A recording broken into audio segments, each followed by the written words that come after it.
الرحمن الرحیم رسول اللہ صلی اللہ علیہ وسلم نے ارشاد فرمایا کہ وہ لوگ جو صف اول میں کھڑے ہو کر نماز پڑھتے ہیں جماعت سے، قیامت کے دن اللہ کے مقرب فرشتوں کے ساتھ ہوں گے۔ قیامت کے دن جب اللہ کا دربار لگے گا تو ظاہر ہے جو جتنا اونچے مقام والا ہوگا وہ اللہ کے اتنے قریب ہوگا،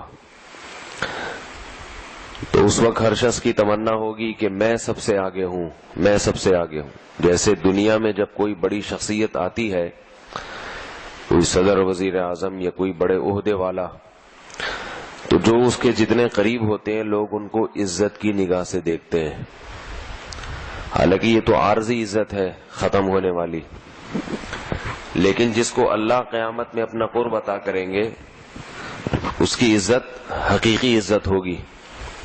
تو اللہ کے قریب پیغمبر ہوں گے، صحابہ ہوں گے، تابعین، بڑے بڑے بزرگان دین، اور اللہ نے جو فرشتوں میں بھی مقرب فرشتے بنائے ہیں وہ اللہ کے قریب ہوں گے۔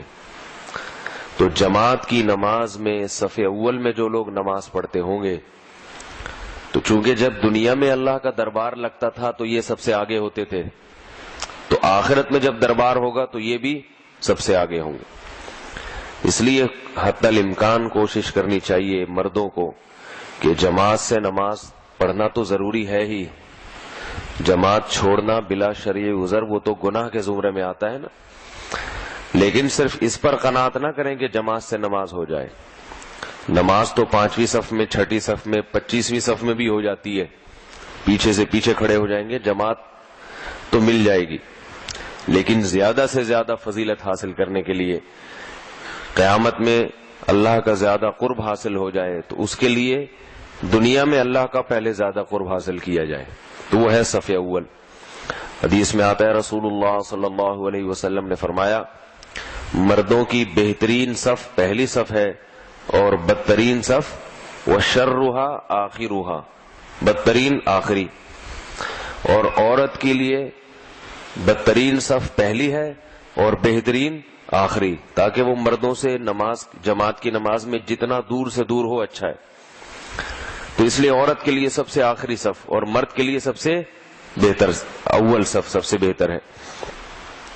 تو یہ آپ صلی اللہ علیہ وسلم نے ترغیب دی۔ اب بعض لوگ پریشان ہوتے ہیں کہ جب سب سے آخری صف سب سے بدترین ہے تو آنے کی ضرورت ہی نہیں ہے، یعنی اگر لیٹ ہو گئے تو پھر آخری صف میں نہ کھڑے ہو کیونکہ وہ تو سب سے بدترین ہے، تو گھر میں ہی نماز پڑھ لو۔ تو یاد رکھیں اسے جو بدترین کہا وہ پہلی کے مقابلے میں کہا ہے، گھر میں نماز پڑھنے سے پھر بھی بہتر ہے۔ حدیث میں آتا ہے کہ انفرادی نماز کی بجائے جماعت سے نماز پڑھنے میں 27 گنا زیادہ فضیلت ہے، 27 گنا زیادہ فضیلت ہے اس میں۔ دوسری بات یہ ہے کہ اگر کبھی جماعت کی نماز رہ جائے تو فرض نماز کو پھر بھی جماعت سے پڑھنا چاہیے، حتی الامکان کوشش ہونی چاہیے کہ پھر بھی جماعت کے ساتھ ہو، کیونکہ یہ جو حدیث میں ہے نا کہ انفرادی نماز پر جماعت کی نماز کو 27 گنا فضیلت ہے، تو یہ مطلق ہے، یعنی جب بھی جماعت سے نماز پڑھے گا۔ مسجد کی فضیلت تو پھر اور زیادہ ہے۔ آپ صلی اللہ علیہ وسلم کی اگر کبھی جماعت کی نماز نکل جاتی تو آپ صلی اللہ علیہ وسلم فرض نماز انفرادی نہیں پڑھتے تھے بلکہ گھر تشریف لے جاتے اور اپنی ازواج کو جماعت سے نماز پڑھاتے پھر گھر میں، تاکہ فضیلت سے محروم نہ ہو، تو خود گھر جا کے نماز پڑھتے جماعت سے۔ تو یہ بھی ہے کہ اگر مسجد میں جماعت نکل جائے تو انسان گھر میں اپنے بیوی بچوں کو اقتدا میں کھڑا کر دے ان کو، اور اگر مسجد آ کے پتہ چلا کہ جماعت کی نماز نکل گئی ہے تو پھر علماء نے بیان کیا ہے کہ دونوں چیزوں میں فضیلت ہے، چاہے تو مسجد میں پڑھ لے اکیلے اور چاہے تو گھر میں پڑھ لے۔ مسجد میں پڑھنے میں فائدہ یہ ہے کہ مسجد میں فرض نماز مسجد میں پڑھنا افضل ہے، فرض نماز تو وہ فرض کی فضیلت حاصل ہو جائے گی مسجد میں پڑھنے کی، اور گھر میں پڑھنے کا فائدہ یہ ہے کہ جماعت کی فضیلت حاصل ہو جائے گی۔ تو دونوں میں ایک لحاظ سے فائدہ ہے تو وہ جس کو چاہے ترجیح دے، لیکن اگر گھر میں ہی پتہ چل گیا کہ جماعت ہو چکی ہے تو پھر گھر میں بیوی بچوں کو جماعت کی نماز سے نماز پڑھا دینی چاہیے، وہ فضیلت حاصل ہو جائے گی۔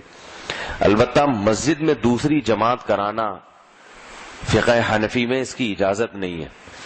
لوگ سعودی عرب کی مثال دیتے ہیں کہ سعودی عرب میں تو کئی جماعتیں ہوتی ہیں مسجدوں میں. تو میں عرض کرتا رہتا ہوں کہ سعودی عرب کا جو عمل ہے وہ حجت نہیں ہے. آپ صلی اللہ علیہ وسلم کے دور میں ہمیں اس کا عام معمول نظر نہیں آتا. کوئی ایک دو مثالیں ملتی ہیں کہ جماعت سے نماز ہوئی ہے دوبارہ. تو وہاں کے علماء یہ کہتے ہیں کہ بھئی چونکہ مثال ملتی ہے دور نبوی میں کہ مسجد میں دوسری جماعت ہوئی ہے تو اس لیے وہ بھی اجازت دے دیتے ہیں. لیکن بات یہ ہے کہ پورے دور نبوی میں کبھی کبھار ایک دو مرتبہ کوئی ایسا ہوا ہے کہ مسجد میں دوسری جماعت کرائی ہو. لیکن ہم سعودی عرب میں دیکھتے ہیں کہ وہ ہر مسجد میں دو تین جماعتیں ہوتی ہیں. تو ظاہر ہے اس کا نقصان کیا ہے کہ شریعت میں جو اجتماع مقصد ہے کہ ایک امام کے پیچھے سب کھڑے ہو کر نماز پڑھیں، وہ اجتماعیت اس سے فوت ہو جاتی ہے. اسی وجہ سے اسلاف میں اس کا معمول نہیں تھا.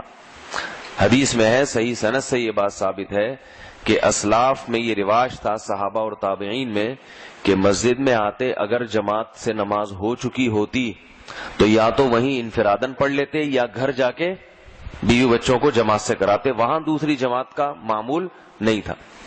بعض چیزیں بذات خود جائز ہوتی ہیں، فسادات کی وجہ سے ناجائز ہو جاتی ہیں.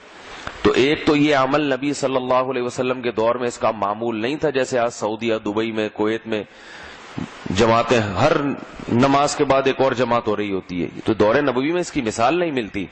ایک تو اس لیے یہ غلط ہے. جیسے کہتے ہیں نا غائبانہ نماز جنازہ نبی نے نجاشی کی ایک دفعہ پڑھی ہے، اس کے علاوہ آپ صلی اللہ علیہ وسلم نے کسی کی کبھی بھی غائبانہ نماز نہیں پڑھی.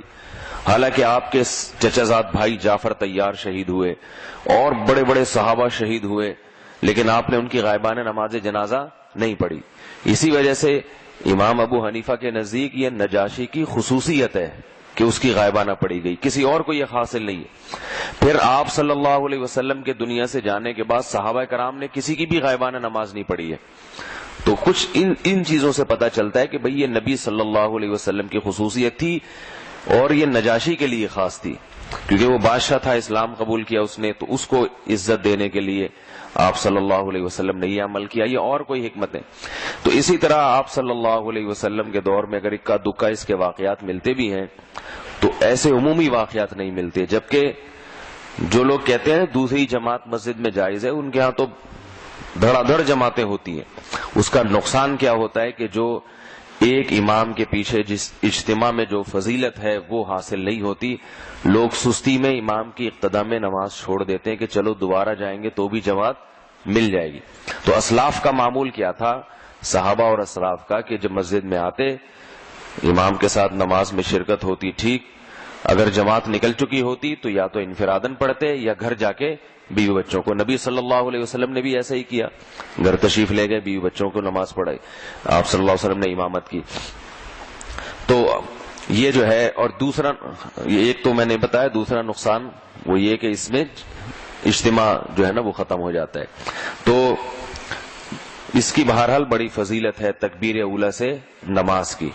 اور آپ صلی اللہ علیہ وسلم نے فرمایا جو لوگ جماعت سے نماز نہیں پڑھتے، میرا دل چاہتا ہے کہ میں امام کو حکم دوں وہ نماز شروع کرے اور میں ان لوگوں کے گھروں کو آگ لگا دوں. تو مرد کے لیے بھائی بڑی فضیلت ہے مسجد میں حاضری ہو، اور عورت کے لیے گھر کی نماز مسجد کی نماز سے افضل ہے. حدیث میں آتا ہے عورت کے لیے گھر کی نماز مسجد کی نماز سے، اور گھر میں بھی صحن کے بجائے کمرے میں نماز صحن سے افضل ہے. جتنا پردے کا خیال کرے گی نماز میں، اتنی ہی اس کی نماز میں طاقت پیدا ہوگی، اتنی ہی اس کی نماز میں فضیلت پیدا ہوگی. اور اگر مسجد میں آنے کی عورت کو اجازت بھی ہو تو اس میں بڑی سخت شرائط ہیں. خوشبو نہیں لگا سکتی اور زینت اختیار نہیں کر سکتی. آج کل جو کوئی خواتین مسجدوں میں آتی ہیں تو وہ ایسے عجیب عجیب بھڑکیلے برقعے پہن کے آتی ہیں. ہم زیادہ سختی اس لیے نہیں کرتے کہ بہت سی بیچاری بالکل ہی بے دین عورتیں ہوتی ہیں، انہیں کچھ بھی پتہ نہیں ہوتا، تو ایک دم سختی کی تو وہ بالکل ہی دور ہو جائیں گی. ورنہ اصل حکم اس طرح عورت کو آنے کی اجازت نہیں ہے مسجد میں. تو اس میں بہت سخت جو ہے نا پردے کا حکم ہے، بہت سخت احتیاط کا حکم ہے. تو عورت کے لیے گھر میں افضل ہے. البتہ گھر میں اگر کوئی اسے جماعت کرا دے گھر میں، تو پھر گھر میں بھی اس کے لیے جماعت سے پڑھنا افضل ہے. حضرت عائشہ رضی اللہ تعالی عنہا ایک اپنے غلام کو حکم دیتی تھی، وہ ان کو جماعت سے نماز پڑھاتا تھا، رمضان میں تراویح پڑھاتا تھا ان کو. تو اس طرح سلاف میں اس کے واقعات ملتے ہیں کہ امہات المومنین نے بھی جماعت سے گھر میں نماز پڑھی ہے. تو خواتین بھی گھر میں پڑھ سکتی ہیں کسی، البتہ خاتون امامت نہ کرے بلکہ گھر میں موجود کسی مرد سے امامت کروائے. تو فرض نماز جو ہے وہ جماعت سے اللہ کو پسند ہے، اس میں ثواب کئی گنا بڑھ جاتا ہے. اللہ تعالی ہمیں پابندی کی توفیق نصیب فرمائے. سبحانک اللہم و بحمدک، نشہد ان لا الہ الا انت، نستغفرک.